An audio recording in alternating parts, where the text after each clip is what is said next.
கன்னியாகுமரியிலிருந்து இமயமலை வரைக்கும் எல்லா இடத்துலையும் நாங்கள் தான் ஜெயிப்போம். எல்லா கட்சிக்கும் ஒரு சுண்டைக்காய் நாடு.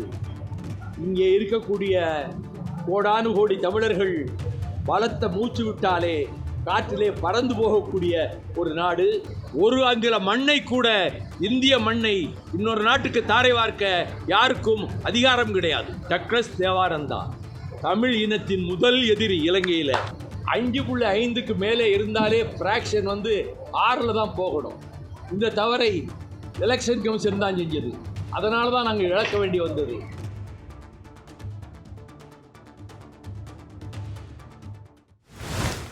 தமிழகத்தின் அரசியல் இருதயமாக கருதப்படுகிற மலைக்கோட்டை நகர் என வர்ணிக்கப்படும் திருச்சி மாநகரில் திருச்சிராப்பள்ளி நாடாளுமன்ற மக்களவை தேர்தலில் இந்தியா கூட்டணியில் திராவிட முன்னேற்றக் கழகத்தின் தலைமையில் மறுமலர்ச்சி திராவிட முன்னேற்றக் கழகத்தின் வேட்பாளராக துரை வைகோ தீப்பெட்டி சின்னத்தில் போட்டியிடுவதை ஒட்டி இன்று திருச்சியிலே இருக்கக்கூடிய செய்தியாளர்களையும் தொலைக்காட்சி ஊடக நண்பர்களையும் சந்திக்கக்கூடிய இந்த வாய்ப்புக்கு மகிழ்வோடு வந்திருக்கக்கூடிய அனைவருக்கும் செய்தியாளர்களுக்கு என்னுடைய மனப்பூர்வமான நன்றியை மறுமலர்ச்சி திராவிட முன்னேற்றக் கழகத்தின் சார்பிலே தெரிவித்துக் கொள்கிறேன். திருச்சி நாடாளுமன்ற தொகுதிகளில் திமுக தலைமையிலான இந்தியா கூட்டணி வேட்பாளராக மதிமுக சார்பில் துரை வைகோ வேட்பாளராக போட்டியிடுகிறார். தமிழ்நாடு முதல்வர் திராவிட மாடல் ஆட்சியை இந்தியாவுக்கு வழிகாட்டி கொண்டிருக்கின்ற ஆருயிர் சகோதரர் தளபதி மு.க. ஸ்டாலின் அவர்கள் கடந்த மாதம் 22ஆம் தேதி பெரம்பலூரில் நடந்த கூட்டத்தில் வேட்பாளர் துரை வைகோ, பெரம்பலூர் தொகுதி வேட்பாளர் சகோதரர் அருண் நேரு இருவரையும் அறிமுகம் செய்து வைத்தார். முதல்வர் மாண்புமிகு தளபதி மு.க. ஸ்டாலின் அவர்களின் வாழ்த்துக்களுடன் இந்தியா கூட்டணி கட்சி தலைவர்கள் ஆதரவுடன் துரை வைகோ தீப்பெட்டி சின்னத்தில் போட்டியிடுகிறார். அமைச்சர் மாண்புமிகு அன்பு சகோதரர் கே.என். நேரு மற்றும் அமைச்சர் அருமை சகோதரர் அன்பில் மகேஷ் பொய்யாமொழி, முன்னாள் அமைச்சர் ரகுபதி, அமைச்சர் வையநாதன் மற்றும் திமுக மாவட்ட செயலாளர்கள் தீவிரமாக தீப்பெட்டி சின்னத்திற்கு துரை வைகோவுக்காக வெற்றிக்காக உழைத்து வருகிறார்கள். அவர்களுக்கும் கழக தோழர்களுக்கும் கூட்டணி கட்சியினுடைய முன்னோடிகளுக்கும் கூட்டணி கட்சிகளின் தோழர்களுக்கும் எனது நெஞ்சார்ந்த நன்றியை தெரிவித்துக் கொள்கிறேன். திமுக தேர்தல் அறிக்கை அற்புதமாக அமைந்திருக்கிறது. அதிலே உள்ள சில முக்கியமான குறிப்புகளை மாத்திரம் நான் இப்பொழுது சொல்ல விரும்புகிறேன். மாநில சுயாட்சி செயல்படுத்த இந்திய அரசியலமைப்பு சட்டம் திருத்தப்படும். 2 ஆளுநர்களுக்கு அதிக அதிகாரம் வழங்கும் சட்டப்பிரிவு 361 நீக்கப்படும். திருக்குறள் தேசிய நூலாக அறிவிக்கப்படும். புதிய கல்விக் கொள்கை ரத்து செய்யப்படும். சுங்கச்சாவடிகள் அகற்றப்படும். குடியுரிமை திருத்தச் சட்டம் ரத்து செய்யப்படும். ஜிஎஸ்டி சட்டத்தில் திருத்தம் கொண்டு வரப்படும். சமையல் எரிவாயு சிலிண்டர் விலை ரூபாய் 500 என்றும், பெட்ரோல் விலை 75 என்றும், டீசல் விலை 65 என்றும் நிர்ணயிக்கப்படும். 100 நாள் வேலைக்கு ஊதியம் 400 ரூபாய் என்றும், 150 நாட்கள் வேலை நாள் என்றும் தீர்மானிக்கப்படும். ஒரே நாடு ஒரே தேர்தல் பொது சிவில் சட்டம் கைவிடப்படும். இந்தியா கூட்டணியிலே உள்ள காங்கிரஸ் கட்சியினுடைய தேர்தல் அறிக்கையில் முக்கியமான சில குறிப்புகளை நான் இங்கே வாசிக்க விரும்புகிறேன். நீட் தேர்வுக்கு மாநில அரசுகளுக்கு விலக்கு அளிக்கப்படும். சாதிவாரி கணக்கெடுப்பு நடத்தப்படும். மத்திய அரசு பணிகளில் பெண்களுக்கு 50 விழுக்காடு இடஒதுக்கீடு அளிக்கப்படும்.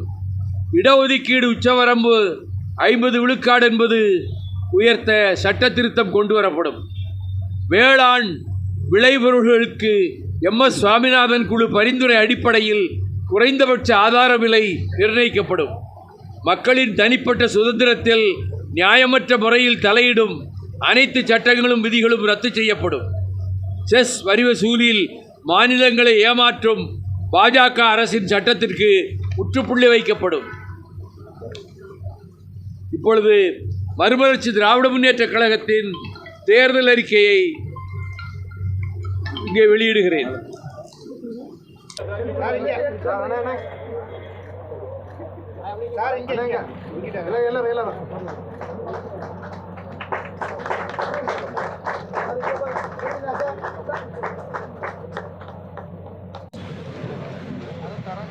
திருச்சி நாடாளுமன்ற தொகுதி மறுமலர்ச்சி திராவிட முன்னேற்ற கழக வேட்பாளர் துரை வைகோ உட்பட திமுக தலைமையிலான இந்தியா கூட்டணியின் 40 வேட்பாளர்களையும் வெற்றி பெறச் செய்வோம் என்று உறுதி எடுத்துக்கொண்டு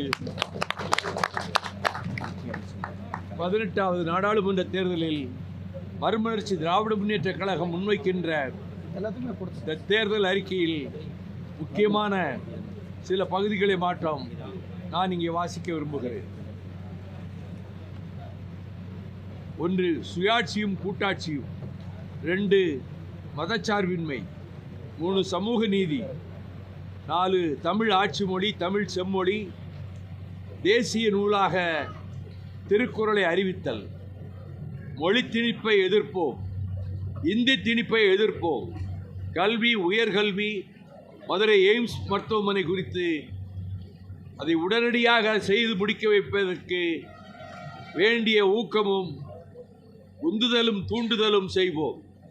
மண்ணின் மைந்தர்களுக்கு வேலைவாய்ப்பு, வேலைவாய்ப்பின்மையை நீக்க நடவடிக்கை, நதிநீர் உரிமைகள், நதிநீர் இணைப்பு, காவிரி பிரச்சனை, நிரந்தர தீர்ப்பாயம், நதிநீர் படுகை மேலாண்மை சட்டம், மேகதாட்டு தடுப்பு அணை கூடாது, முல்லை பெரியாறு பிரச்சனை, பாலாறு, பரம்பிக்குளம் ஆழியாறு நீர்த்திட்டங்கள், அமராவதி பவானி நீர்த்திட்டங்கள், செண்பகவல்லி தடுப்பணை சீரமைத்தல், வெண்ணையாறு நீர்த்திட்டங்கள், தாமிரபரணி உள்ளிட்ட தமிழக ஆறுகள் சுத்திகரிப்பு,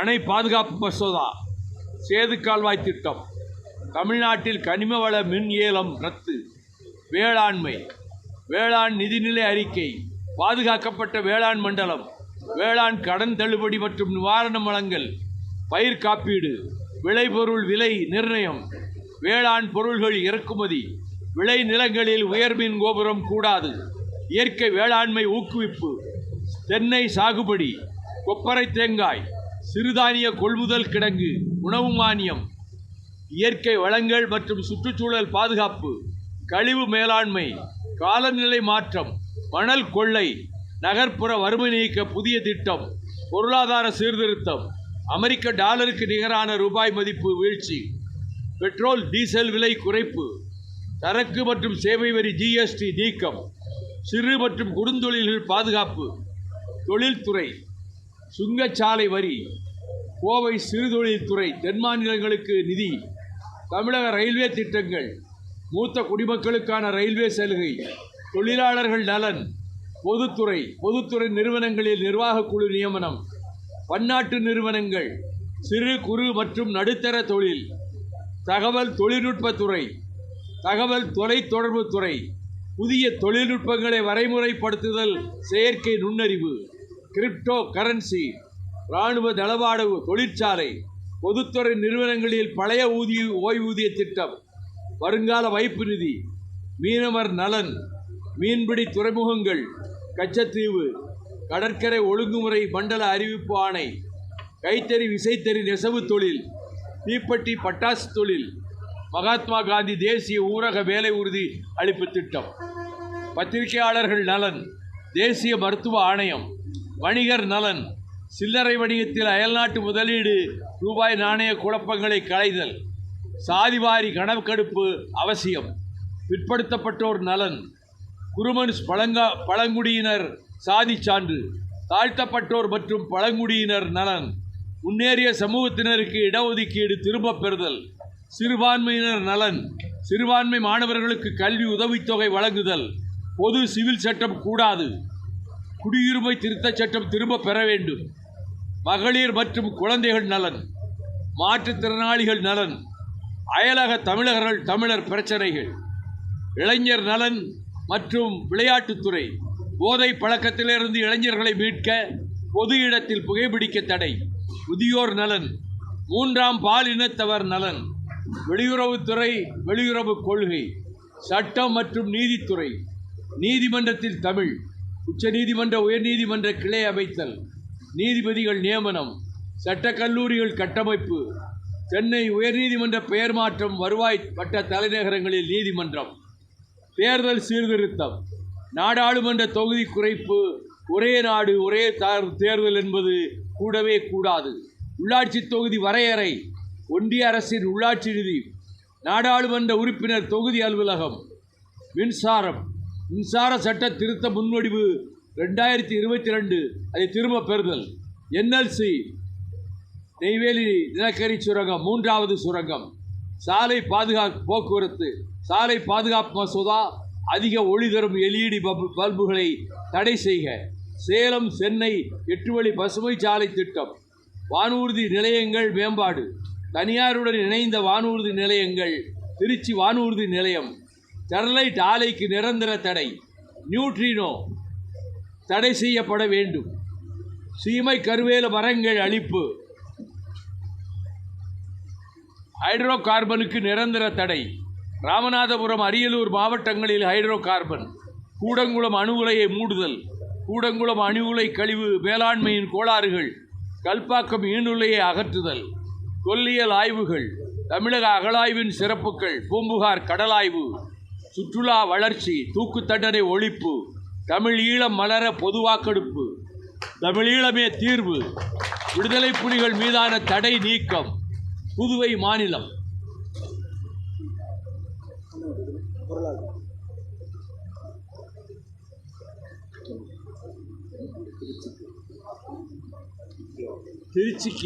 திருச்சி நாடாளுமன்ற தொகுதியிலே தலைமையகமாக திகழும் திருச்சிக்கு அளித்துள்ள முக்கிய வாக்குறுதிகள். திருச்சி புதுக்கோட்டை 2 இடங்களிலும் நாடாளுமன்ற உறுப்பினர் அலுவலகம் திறக்கப்படும். திருச்சி மாநகரின் போக்குவரத்து நெரிசலை குறைக்க தமிழக அரசுடன் இணைந்து சிறப்பு திட்டங்கள் உருவாக்கப்படும். பெல் தொழிற்சாலை நலிவிலிருந்து மீட்க நடவடிக்கை எடுக்கப்படும். பெல் நிறுவனத்தை நம்பியிருக்கும் சிறு குறு நடுத்தர தொழிற்சாலைகள் பாதுகாக்கப்படும். OFT துப்பாக்கி தொழிற்சாலை, கனரக உலோக ஊடுருவி தொழிற்சாலை சீரமைக்க நடவடிக்கை எடுக்கப்படும். திருவரங்கத்தில் இந்திய அறிவியல் கல்வி மற்றும் ஆராய்ச்சி நிறுவனம் அமைக்க முயற்சி மேற்கொள்ளப்படும்.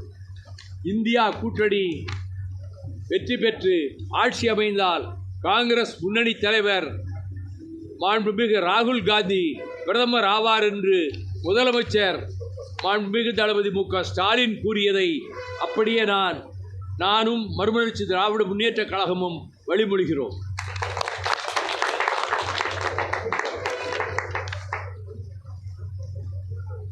துண்டறிக்கை வெளியிடணுமா? ஒரு சில இடங்களில் மட்டும்தான் இந்த மாதிரி வந்து நாடு முழுவதும் அப்படிமான அலைவு சாதகமாக இருக்கு. தொடர்ந்து தீவிரமாக பிரச்சாரம் அவங்க தான் ஈடுபடுறாங்க. நாங்கள் எங்களுக்கு பெரிய பிரச்சாரம், எல்லா கட்சியும் நாங்கள் தான், கன்னியாகுமரியிலேருந்து இமயமலை வரைக்கும் எல்லா இடத்துலையும் நாங்கள் தான் ஜெயிப்போம். எல்லா கட்சிக்கும்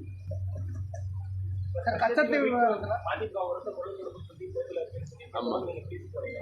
நேற்று இலங்கை மீன்வளத்துறை அமைச்சர் வெங்கட் போது தமிழகத்திலோ இந்தியாவிற்கு எழக்கூடிய இந்த கோரிக்கைகளுக்கு அடிப்படையே இல்லை. அவர்கள் ஒரு இனத்தையே அழித்த அகம்பாவத்திலும் ஆணவத்திலும் இருந்து கொண்டு பேசுகிற பேச்சு. ஒரு சுண்டைக்காய் நாடு. இங்கே இருக்கக்கூடிய கோடானு கோடி தமிழர்கள் பலத்த மூச்சு விட்டாலே காற்றிலே பறந்து போகக்கூடிய ஒரு நாடு. அவர்கள் நாங்கள் இதை மாற்ற மாட்டோம் என்று சொல்வது அன்றைய சூழ்நிலையில் அன்றைக்கு கச்சத்தீவை இலங்கைக்கு தாரை வார்த்து கொடுக்க அன்றைய நெருக்கடி நிலை காலத்தில் மத்திய அரசு உறுதியாக நின்றது. ஆனால் அதனால் ஏற்படும் பாதிப்புகள், மீனவர்கள் பாதிப்பு, இதையெல்லாம் யோசித்துத்தான் அதற்கு பிறகு கச்சத்தீவை கொடுப்பதில்லை, கொடுத்ததை திரும்ப பெற்றுக்கொள்வோம் என்ற முடிவுக்கு திராவிட முன்னேற்ற கழகமே வந்தது. கச்சத்தீவை கொடுக்கப் போகிறோம் என்று சொல்லுகிற போது சட்டமன்றத்திலே அன்றைய முதலமைச்சர் டாக்டர் கலைஞர் அவர்கள் இதை நாம் கொடுக்க முடியாது, இது நம்முடைய உரிமை என்று சட்டமன்றத்திலே சொன்னார். ஒரு தீர்மானமும் கொண்டு வந்தார். நாடு முழுவதும் அதை பற்றிய விளக்க பொதுக்கூட்டங்களை நடத்தினார். அன்றைக்கு பெரிய மெஜாரிட்டியுடன் சர்வ அதிகாரங்களையும் கொண்ட நெருக்கடி நிலை காலத்தில் மத்திய அரசு அதை பொருட்படுத்தவில்லை, அதை கொடுத்து விட்டார்கள். ஐயா, அந்த விஷயத்துல குறிப்பா அவங்க சொல்றது வந்து திமுக தான் பயந்துட்டு கொடுத்துட்டாங்க அப்படின்னு சொல்றாங்க. எதிர்கட்சிகள் பயங்கர மகிழ்ச்சியோடு கொடுத்தாங்கன்னு நான் சொல்லுவாங்க. இவ்வளவு பெரிய பிரச்சனை ஆயிருக்கு, தமிழ்நாடு பூரா இன்றைக்கு பேசு பொருள் ஆயிருக்கு. அப்போ அவங்க அப்படித்தானே சொல்லுவாங்க எதிர்கட்சியில். உங்களோட நிலைப்பாடு என்னங்கய்யா? ஆரம்ப காலத்திலிருந்து கச்சத்தீவு நமக்கு சொந்தம், ராமநாதபுரம் அரசருக்கு சொந்தம், இது நம்முடைய பூமி, நம்முடைய தீவு என்பதைத்தான் நாடாளுமன்றத்திலேயே நான் பேசியிருக்கிறேன். அந்த நிலைப்பாட்டிலே நான் உறுதியாக இருக்கிறேன். சட்டப்பூர்வமாக சாத்தியமா? சாத்தியம்தான். என்ன மாதிரியான வழிகள்? நீங்கள் நாடாளுமன்றத்திலே வைத்து 2 அவைகளிலும் அதை பாஸ் பண்ணணும், அதை நிறைவேற்றணும். அதற்கு பிறகு சுப்ரீம் கோர்ட்டுக்கு தமிழ்நாடு முதலமைச்சர் ஒரு வழக்கு தொடுத்தார். திமுகவும் அந்த வழக்குக்கு துணையாகத்தான் இருக்கிறது. ஆகையினால நீதிமன்றமே முடிவெடுக்கலாம். 2 சபையிலையும் நிறைவேற்ற வேண்டிய முக்கியமான பிரச்சனையை, ஒரு அங்குல மண்ணை கூட, இந்திய மண்ணை இன்னொரு நாட்டுக்கு தாரை வார்க்க யாருக்கும் அதிகாரம் கிடையாது.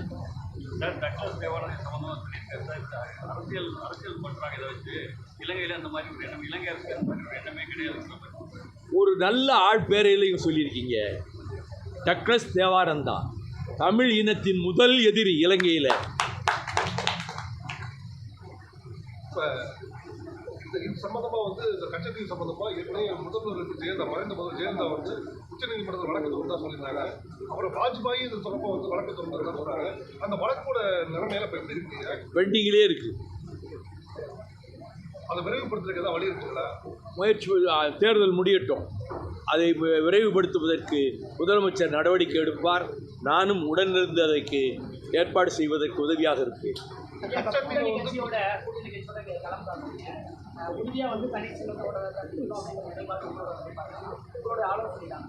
எங்கள் கட்சியினுடைய நிலைப்பாடு, நம்ம கட்சியினுடைய நிலைப்பாடு காரணம், நீங்கள் இன்னொரு சின்னத்தில் போய் நின்னால் இந்த கட்சியிலேருந்து ராஜினாமா பண்ணிட்டு அதில் போய் மெம்பராக சேர்ந்து அந்த மெம்பருங்க நிரூபித்து அப்படி தான் நிற்க முடியும். இதெல்லாம் பலருக்கு தெரியாது. ஆகையினாலே மறுமலர்ச்சி திராவிட முன்னேற்ற கழகத்தினுடைய தனித்தன்மையை பாதுகாத்துக் கொள்ளுகிற விதத்தில் தான் நம்முடைய மாண்புமிகு முதலமைச்சர் அவர்களிடமும் தெரிவித்துவிட்டு நாங்கள் தீப்பெட்டி சின்னத்துக்கு முன்பாக நாங்கள் தனி சின்னத்தை தேர்ந்தெடுப்போம் என்று சொன்னோம். மீண்டும் பம்பரம் சின்னம் பெறுவதற்கு நான் கடுமையான முயற்சிகள் மேற்கொண்டு உச்சநீதிமன்றத்திலே வழக்கு தொடுத்து அங்கே நாங்கள் அவர்கள் செய்த தேர்தல் கமிஷனரிலே தவறு செய்தது ஒரு முறை கணக்கு போடும்போது 5.99% நாங்கள் வாங்கியிருந்தோம். அதை 5% என்று அவர்கள் திருத்தி கொண்டார்கள். 5.5க்கு மேலே இருந்தாலே ஃப்ராக்ஷன் வந்து 6ல் தான் போகணும். இந்த தவறை எலெக்ஷன் கமிஷன் தான் செஞ்சது. அதனால தான் நாங்கள் இழக்க வேண்டி வந்தது. ஆக எங்களுடைய கட்சியினுடைய தனித்தன்மையை பாதுகாத்து கொள்ள வேண்டுமெனில் நாங்கள் ஒரு பொது சின்னத்தை தான் நாங்கள் தேர்ந்தெடுக்க வேண்டும் என்கின்ற நிர்பந்தத்தில் தான் நாங்கள் இந்த முடிவுக்கு வந்திருக்கிறோம். ஐயா, ஒரு நிமிஷம் ஐயா, இந்த சேலம் 8 வழிச்சாலைக்கு வந்து நீங்க வந்து எதிர்ப்போம் சொல்லி நீங்க படிங்க, கையில் இருக்கு பாருங்க. வணக்கம். இந்த தேர்தலில் உங்களுடைய உதவியெல்லாம் வேணும்.